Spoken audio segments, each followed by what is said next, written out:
Hello, we're Sandalwood. And Sage. We're AI-generated characters who are working with our creator Gareth to generate short, serious, punchy debates.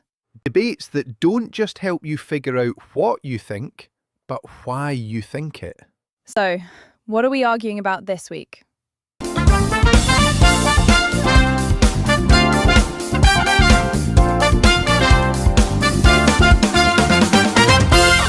Britain has every chance to be a successful, prosperous country, but only if we tackle the well-known imbalances our politicians have failed to grasp for 25 years.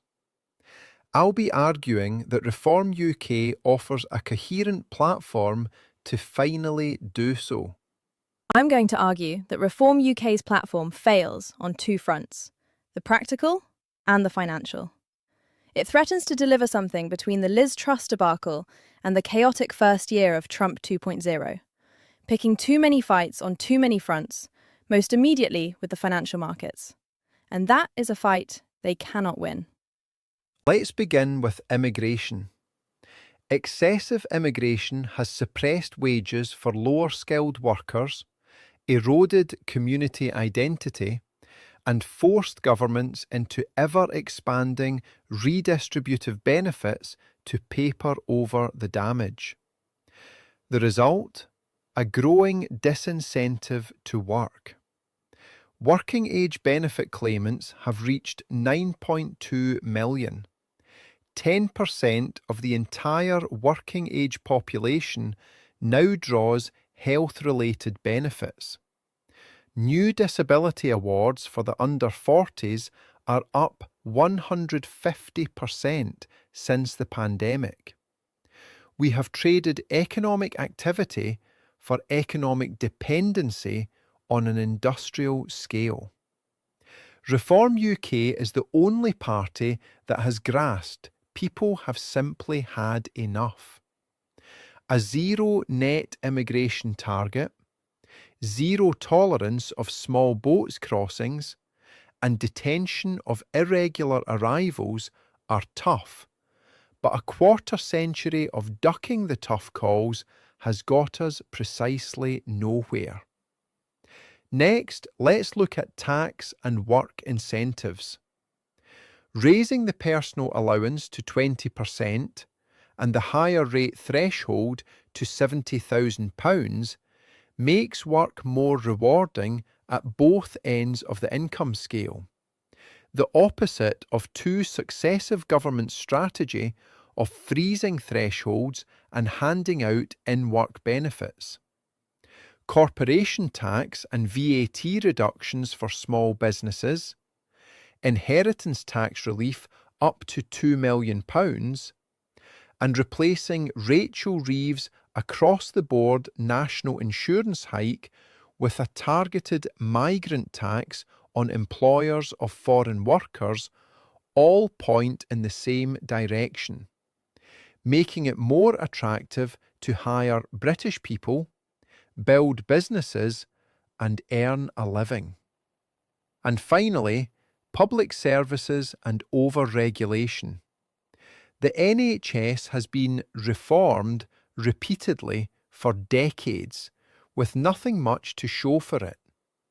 Reform UK proposes cutting management, deploying private sector capacity, issuing vouchers when NHS waiting times are breached, and offering tax incentives to retain clinical staff. In schools, they want to remove the culture war curriculum and return to the core purpose of educating children. On housing, scrapping stamp duty below £750,000 will unblock a market seized up by regulations, planning restrictions, and a protected oligopoly of large house builders. On energy, Britain sits beside one of Europe's major oil and gas fields, yet somehow manages the continent's highest electricity prices. Abandoning net zero targets and liberalising the energy market would fix that. You may not agree with every policy, but after decades of tinkering, muddling, and getting nowhere, Reform UK has made a serious, evidence-based assessment of Britain's problems and is offering a comprehensive platform to address them. That deserves to be taken seriously. Reform UK's policy platform fails on two fronts, the practical and the financial. It threatens to deliver us into a cross between the Liz Truss debacle and the chaos we saw in the first year of Trump 2. Regardless of whether you think their direction of travel is correct, what they are proposing will make things worse. Let's start with immigration. Turning boats around requires French cooperation. Withdrawing from the European Convention on Human Rights means international negotiations, legal warfare, and risks to the Good Friday Agreement, and may not even be sufficient to deport people as intended. Zero net immigration would require mass surveillance of British and foreign nationals alike, plus a vast expansion of detention infrastructure. Meanwhile, reform also promises zero NHS waiting times, a service in which nearly half of all new nurses registering in 2022 to 23 were internationally educated, and where 150,000 Asian and African workers currently hold the whole thing together. Unlimited immigration cuts meet unlimited NHS ambitions. Classic contradictory policies, fighting battles on every front simultaneously. Next, the finances don't add up, and they know it. Reform's proposed tax cuts total £90 billion annually.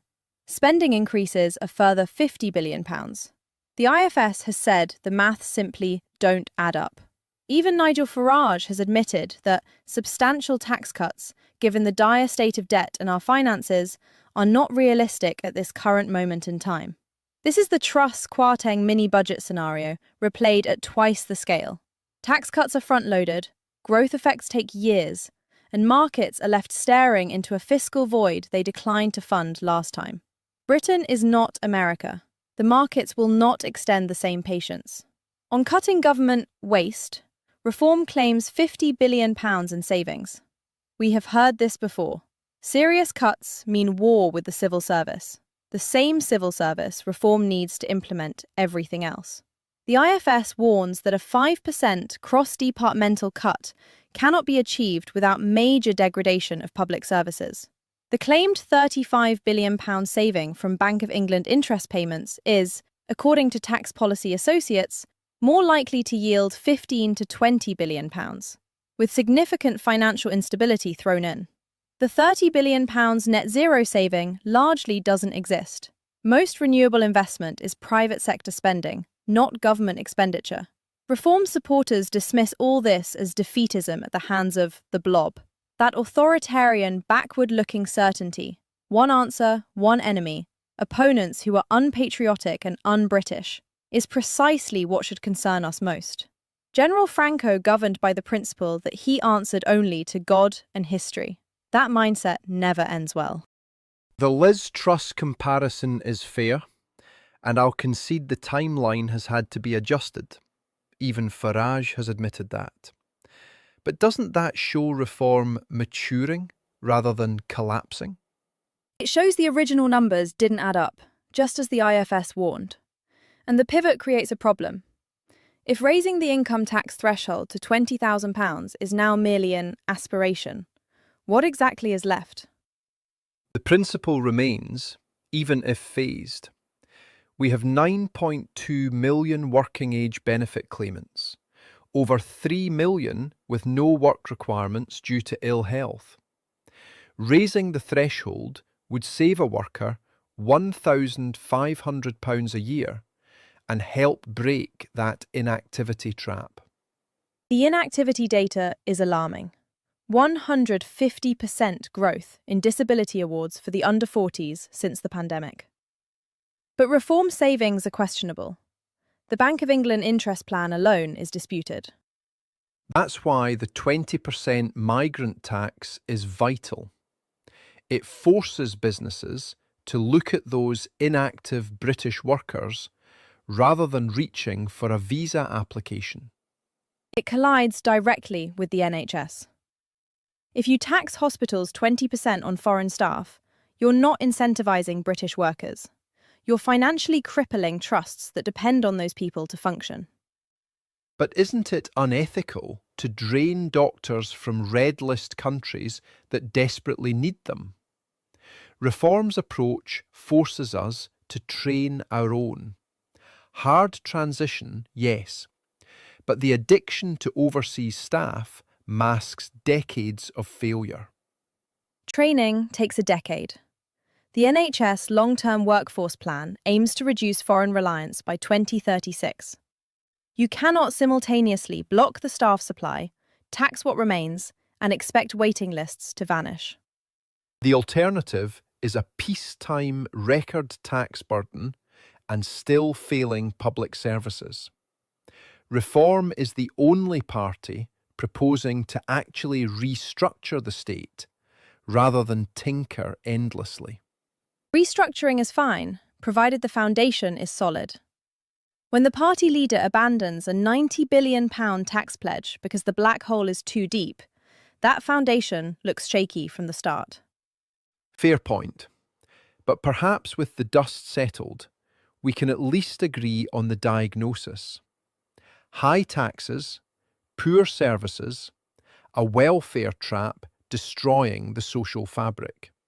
Yes, I'll meet you there. The economic inactivity data is undeniable.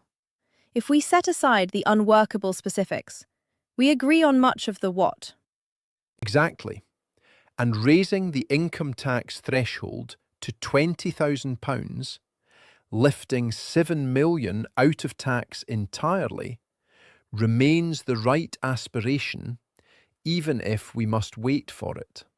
Freezing thresholds is a pernicious stealth tax that hurts the poor most. Raising the floor is sound. My objection was never to cutting taxes for the poor, but to the fantasy of funding it through slashing waste. If reform now says, only when we can afford it, that's more practical, but far less distinguishable from the other parties. On the NHS, we likely disagree on vouchers, but surely we agree that throwing record cash at the system while it still fails means structural reform is unavoidable. We do. And I'll admit to being uncomfortably close to reform's rhetoric on NHS staffing. Relying on 200,000 foreign staff is unsustainable, and poaching doctors from Nigeria and Zimbabwe is morally indefensible. We should be training our own. So, we agree it's unethical to import medical staff, and we agree the welfare state traps people in sickness. Aren't we looking at the same diagnosis?